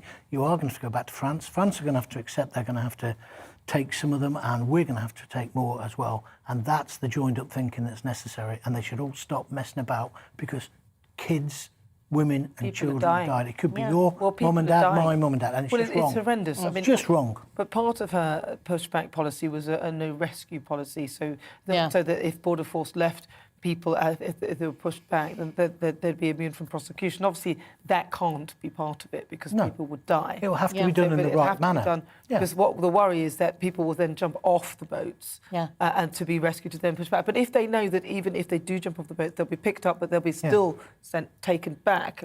That would have to be the policy to stop people from actually getting on them in the first place to save life. I think it's really interesting that the bleeding hearts on the left are more concerned about migration, about even discussing it, than they are about women and children dying in the Channel. I found that obscene. I think we really do need. I mean, there are buildings I think that already exist to process, migrant, papers and things, and it's just because we haven't really had a serious discussion about it. You're too scared because you get accused of racism. Yeah, exactly. And the rest which is dreadful. Or you'll be accused of something else that you're not thinking. So we just allow people to die in the Channel. I mean, the thing is, the whole the whole situation needs to be stopped at source, which means stopping people from actually getting on the boats in the first place. That's in France. We need to focus the energy so that we can stop people from doing that. Well, that's why we need our boots on their beaches, which is what Boris proposed. Macron has said no so far, and we need to destroy those boats before they even get on them. Why do you think that Macron is saying Because no? he's got an election coming up, and there's no way he's going to bend to the British. But he's got to put that to one side as well. We're talking about people dying. It seems a bit childish. Yeah, but also I think Boris was a bit childish with his open letter. It's all a bit sabre-rattling. It's all pathetic. But what we can't do is get soft, because we can't allow everybody into the country. That's simply the numbers point. are small, but the problem, I think, is that the system, the structure, facilitates more and more. Yeah. It actually brings people to try and take that crossing. Yeah. And we need to stop We that. have to de-incentivise the traffickers. What do you think of what, I think it was Macron who said that, or somebody in France said that this country is too appetising for people. It just looks like such a great... Yeah, completely agree. Completely agree. Agree with that? And actually, Macron is interesting because there's a competitor in the election who's slightly further right than Macron. So that's going to be interesting for France, you know, because Macron may not even end up getting back into power. It is welcoming on one level, yeah. I can understand where you're coming from, the 40 quid a week, the fact they put up in 4-star hotels, that gets on my nerves. That's really attractive, yeah. When it gets on my nerves when there's veterans sleeping on the street and our own homeless at the moment. I accept all of that. However, it's not a fortune, is it? And if we could find some way that they could work or pay some of that back, there's been these wild ideas which haven't been looked at, because immediately those on the right say, oh no, that's a soft touch. Those on the left say it's sensible, let them all do it and then they can all stay. There's got to be somewhere in the middle of that. Last week we discussed, should we bring in the Royal Navy? I think we are going to. Well, he said that, I mean, you heard what he said. He thought it was a good idea we're going to bring them in. We do. But I've got to touch on a point that you said, though, about the £40 a week. Actually, that is quite generous if you think you don't have to pay for any other accommodation, so you don't have anything else to pay for. But just and you get your mobile phone. All these things are true. That's an attractive draw. And I think, you know, things like that, if people are here for a certain period of time, and let's face it, most of the people who come here will be staying, then you might as well shorten the period of time with which they can work. So maybe within 6 months they can work, and then, you know, I never understood why they objected to the barracks. If it's good enough for our squatters, it should be good enough for people who... Let's be honest about this. Despite all our reservations today, who have broken the law, have broken into our country, they've entered illegally. Well, not really. If you're a refugee, it's not really well, illegal entry. If they're a refugee. No, but if you're a refugee, it's not really illegal entry, because you have a right to go to a place of safety. So which is France. Well, yeah, but you don't have to stay in the first safe country that you arrive in. They can choose, and apparently people often say it's because of the language, although I don't know whether that's how I think that is a pull. But people want to come here. Yeah, but my point, Nana, is that we were putting them up in barracks, and some of them burnt the barracks down, Napier barracks. Do you remember? There are plenty of barracks we could put them. They could be fed, watered, and looked after in a correct manner. That's what should happen. They shouldn't be going into 4-star hotels. That is why the British public are getting so angry, despite this terrible tragedy. They can't. It's just impossible. Yeah, I mean, I don't know. I mean, when it comes to where people should be housed, as long as they're safe and well and looked after, then that's all we should be really concerned about. Yeah. But yes, I do think we need to look after people as well in this country. Yeah, we should. As well as people who are coming here. Yeah. Right, well, today we're asking, what should the government be doing to tackle the migrant crisis? You heard what my guests and the panel say. Now it's your turn. And lots of you have been getting in touch with your views. Tony says, establish more appropriate lodging for those here. That's exactly what John said. John's nodding here. Start sending some back where genuine cases exist. Expedite the process and publicise the role of legal application, for sure. Rogue says the government should provide safe routes to those in France seeking to claim asylum in the UK. Absolutely agreed. Tom says patrolling French waters, creating a boom around boats that set sail, snagging motors and towing them back before making the vessels unusable and handing them back to the French. Martin says offshore processing, that will stop them. Well, offshore processing is something that we could visit. That's an interesting concept. But if we could, process them here or even in France somewhere, that might be an idea. Gail says enforce the same border regulations everyone has to abide by to deter dangerous crossings. Provide funding to the border force to allow better assessments of who is a refugee. Yeah. Maybe have an integration plan for when they arrive. I think they've got that, actually. I think they have. John says we need a policy of if coming by unsanctioned ways, asylum is almost impossible. After all, the EU is a safe place. A good point. Well, after the break, I'll be joined by a leading entrepreneur who set up a non-profit organisation to increase diversity in the tech industry. Currently, only 3% of the entire workforce are from diverse backgrounds. But first, let's get your latest news headlines.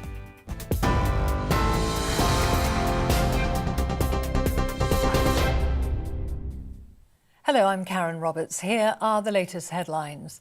Belgium has confirmed the first case of the new COVID-19 variant in Europe.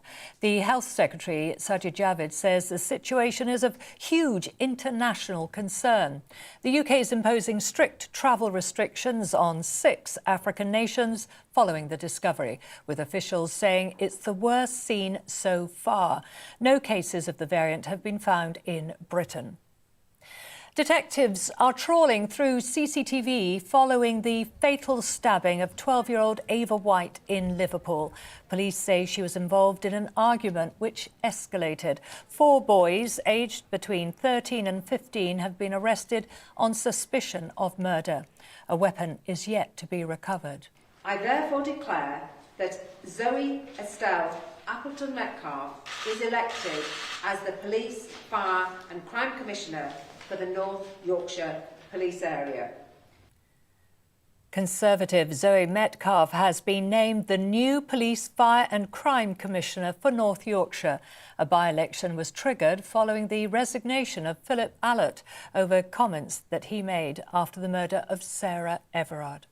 France has pulled out of talks with the UK, describing Boris Johnson's letter about the migrant crisis as unacceptable. The Prime Minister outlined a series of measures to deal with the Channel crossings after 27 people drowned on Wednesday. And Storm Arwen has hit the UK, forcing London North Eastern Railway to issue a do not travel alert. Wind gusts of up to 90 miles per hour have been forecast, with the Met Office posting a red weather warning for parts of North East England and Scotland. I'll be back at the top of the hour with a full news update.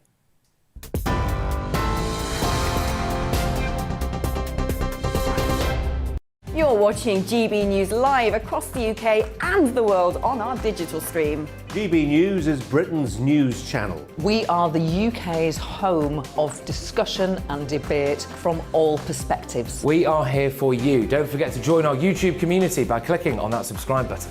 And if you want the GB News app, you can click and catch up on programmes anytime. We love to hear from you, so email us. gbviews@gbnews.uk. Thanks for being part of the GB News family.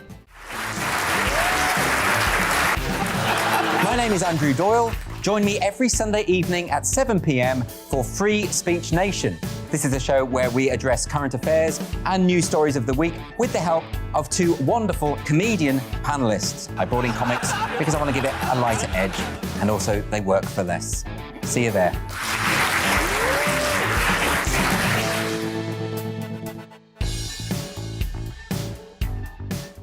Join my show Farage, 7 p.m. till 8 p.m. Monday through Thursday, and there you will get opinion, analysis, debate, and I'll cover stories that nobody else dares to touch. And then for the last 15 minutes, talking pints. We're over a drink. We have a civilised conversation with someone. We very often disagree, but we do it in a grown-up way. Come and join me on Farage.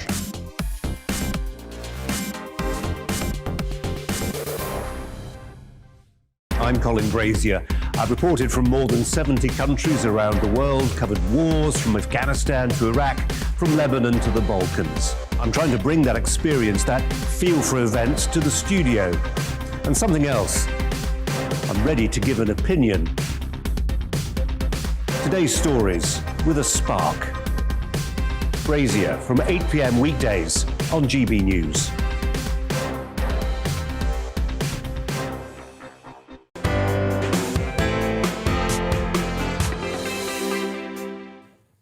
Good afternoon. If you've just tuned in, this is GB News. I'm Nana Akua.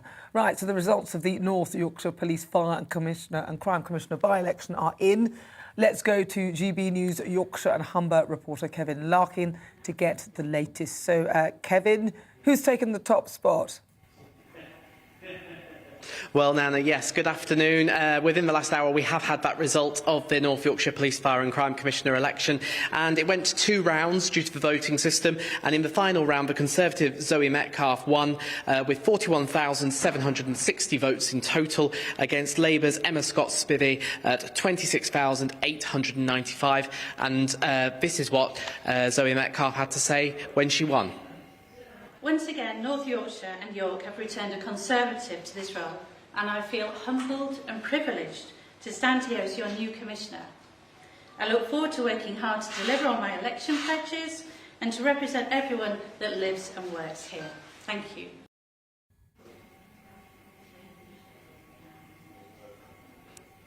Well, yes, as part of that result, there were 2 rounds. So the first round also saw many other parties being involved, and then they were knocked out, and it went down to a Labour Conservative head-to-head.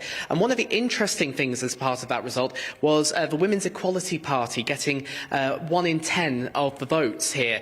Now, that was linked very much to them standing for the first time. They didn't stand in the last elections back in May, but of course, the previous Police, Fire and Crime Commissioner, Philip Allott, had to resign after those comments he made about women needing to be streetwise after the murder of Sarah Everard, and he hung on for 2 weeks and then eventually had to go, which led to this election. So that showing by the Women's Equality Party in particular is very significant. Looking at the other parties, the Lib Dems held about steady, but both Labour and Conservative lost votes, but an independent candidate did pick up a few percentage points as well, Nana, so a very interesting set of figures when you dive down into them.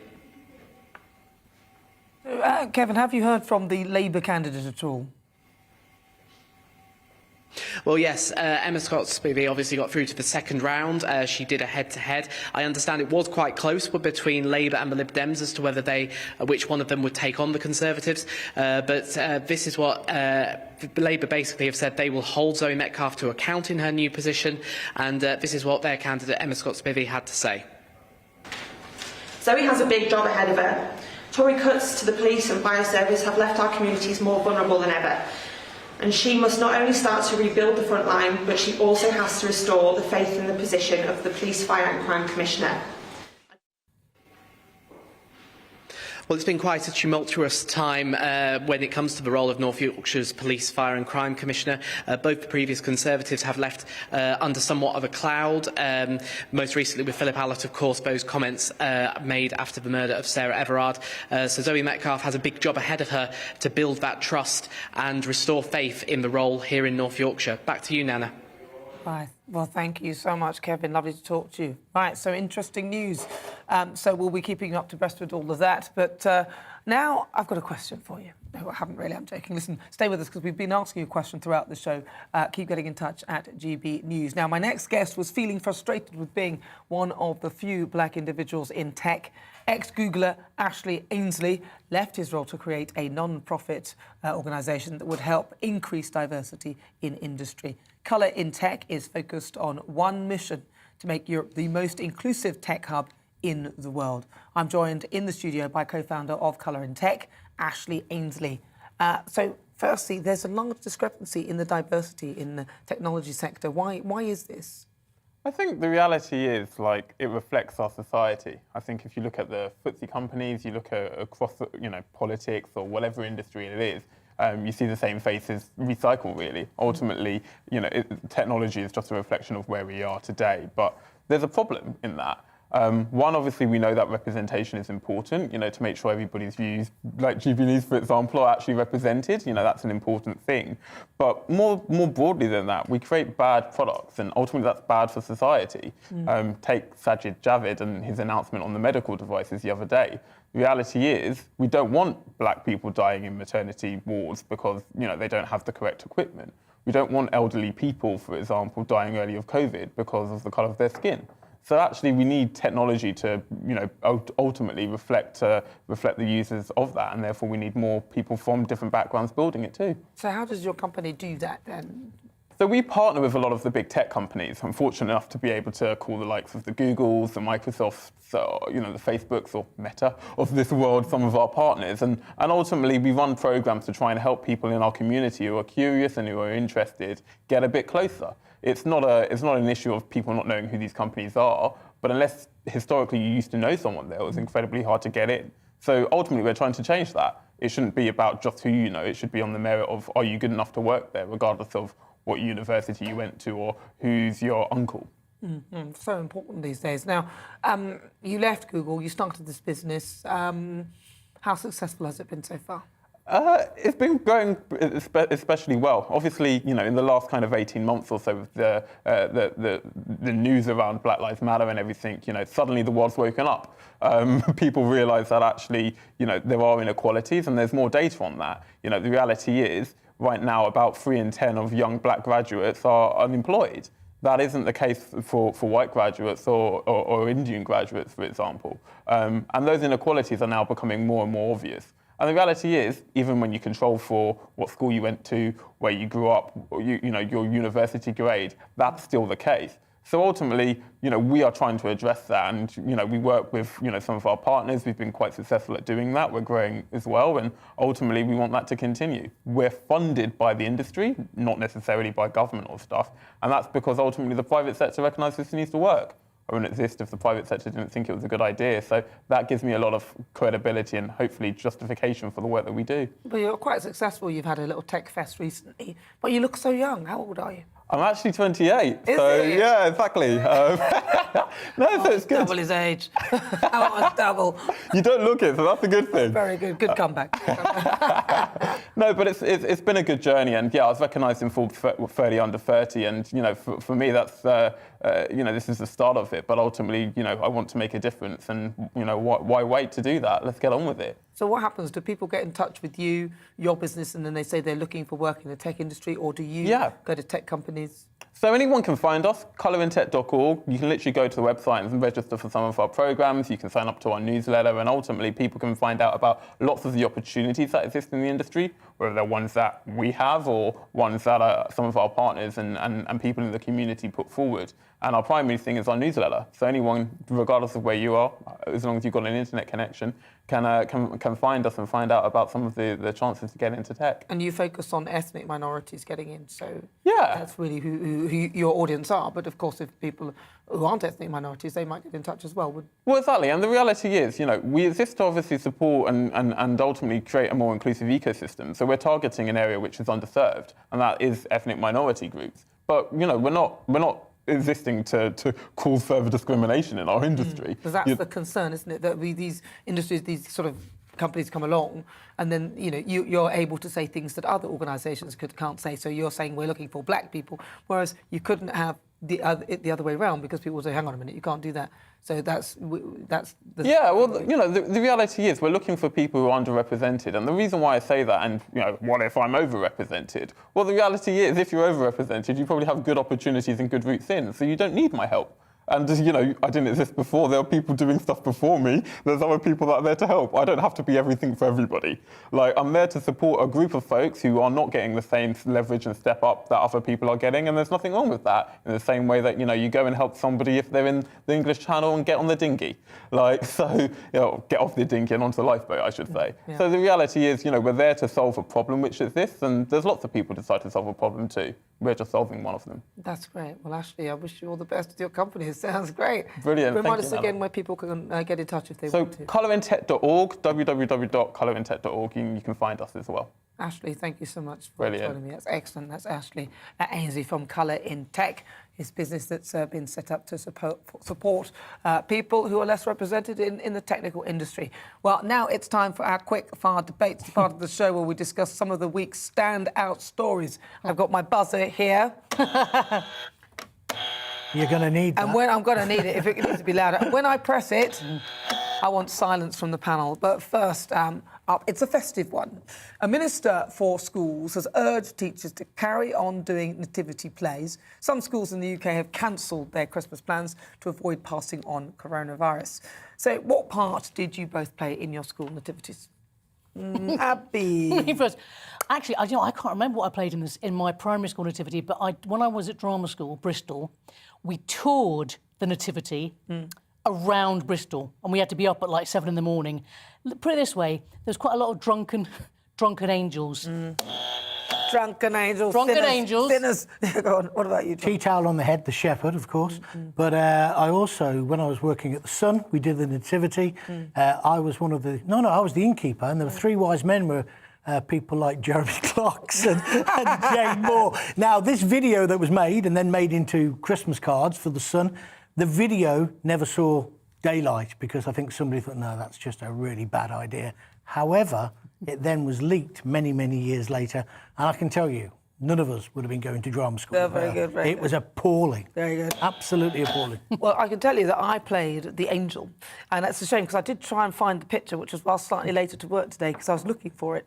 Because the angels, there was like 10 of us, and then there was Angel Gabriel who wore the gold halo, but we other angels, we accessory angels, had the silver halo. And there's a picture of me standing on a chair looking down at Angel Gabriel, and his looks could kill. I wanted that gold halo. I'm like, because I wanted to be Gabriel. If I find that picture, I will bring it. How sad that they're cancelling them, though, for whatever reason. Well, it's part of childhood, isn't it? I mean, why don't they have the three wise men, you know, delivering gifts like hand sanitizer, PCR tests, and masks? Have the baby Jesus, have the baby Jesus in a mask with a jab in his arm.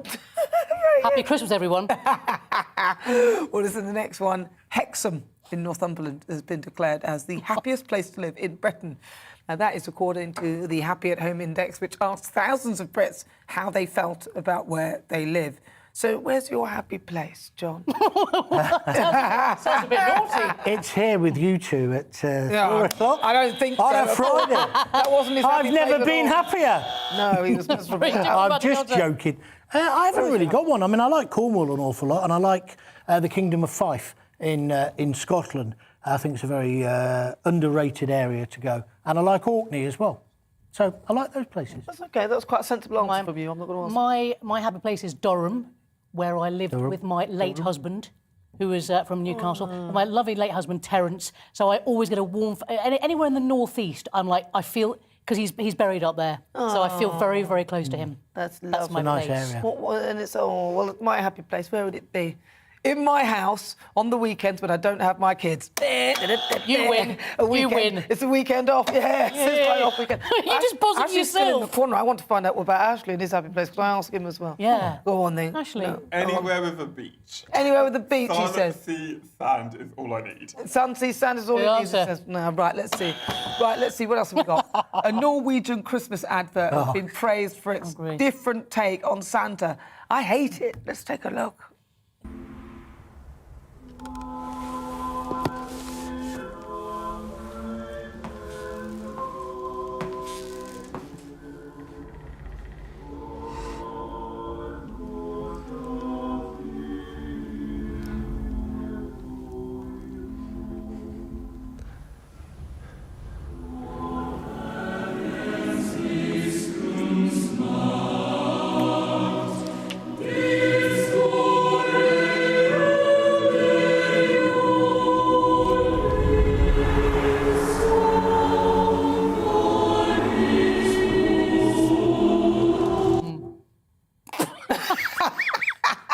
You see, the thing is, for me, I don't like watching couples kiss anyway. For me, it's like it makes me feel a bit icky. I don't care whether you're male, female kissing, male, female. It doesn't make no difference to me. I just don't like watching people kissing in that way. It makes me feel icky. I sort of want, and I just feel that I don't like the fact that they've sexualised Christmas. Yeah, Father Christmas. It's like, you know, Father Christmas is a children's character, and he's you know, we want mince pies and reindeer and sort of nice Christmas trees. It's like, I mean, and also, what about Mrs. Claus? I mean, has Father Christmas turned into a morning TV presenter? In the real story, Mrs. Claus is hang on a mentioned. minute. We can't say that. Let's take that. Sorry, down. we can't say that. Mrs. Claus is not, you know, in the story, is it? It's about Santa Claus and his little elves. You know, so if you wanted to do that kind of interpretation, he'd be having an affair with one of his elves, wouldn't he? Which would be even sicker. I just think the whole thing is ridiculous. That's not fair, is it? No. I mean, look, I get what you mean, but I think this advert... Don't sexualise So the advert was basically to say that, you know, at Christmas it doesn't matter who you love, and that's fine. You know, that's fine.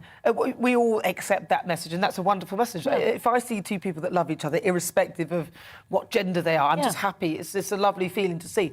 But I don't need to see Father Christmas. To me, Father Christmas is sort of like this sacred character that is actually asexual because you don't think about sex when you see him. It's just simply a time for present giving and all that. We don't want to be focusing on that. I don't want to see Father Christmas getting his leg over. I mean, seriously, it's like it's a time of joy and also it was sinister. What are they trying to flog? What are they trying to flog in the advert? Well, just to say that Christmas doesn't matter who you love. It's 50 years since Norway same-sex same-sex relationships, so that it doesn't matter who you love, sort of thing. So that's what they do. Right, let's move on. This one, making DIY gifts, buying second-hand and organising secret Santas are just a few ways Brits are being encouraged to save money this Christmas. It's as Deloitte research found most of us spend £300 I don't think so on gifts alone at Christmas. That's not right. It's about 20 quid per person, I think, if they're lucky. Right, so do you spend big for Christmas? Well, no, this has gone full circle. This is how I started the programme today, saying we're having a Secret Santa budget-style Christmas. We'll spend the money on the food and the wine and the booze, but not on the presents, apart from the little ones in the extended family. Honestly, you can spend so much money, waste so much money, don't. And Secret Santa, having a budget, say it's a tenner or 15 quid that each person's going to spend on one person, it really makes you concentrate, especially if the person you picked out of the hat is somebody you're not that keen on, if you know what I mean. I got the best, in a show I did years ago, I got the best Secret Santa present. It was a picture of me as the character in the show that somebody had got a T-shirt made. No, that's and nice. If Mark's watching, hello. And it was just fantastic. So I agree with John. It's nice when a bit of thought goes into it. So it's not just like, a pair of socks. I don't want to put the buzzer down because I like what you're saying. But stop now. I haven't used it much anyway. No, but my kids, see, what I do, because we share the Christmas thing, so every other Christmas it goes to one of the dads, because it's 2 dads, 2 children. Fair enough. I mean, they're lovely people. The kids are. But anyway, I'm joking. One of them's okay.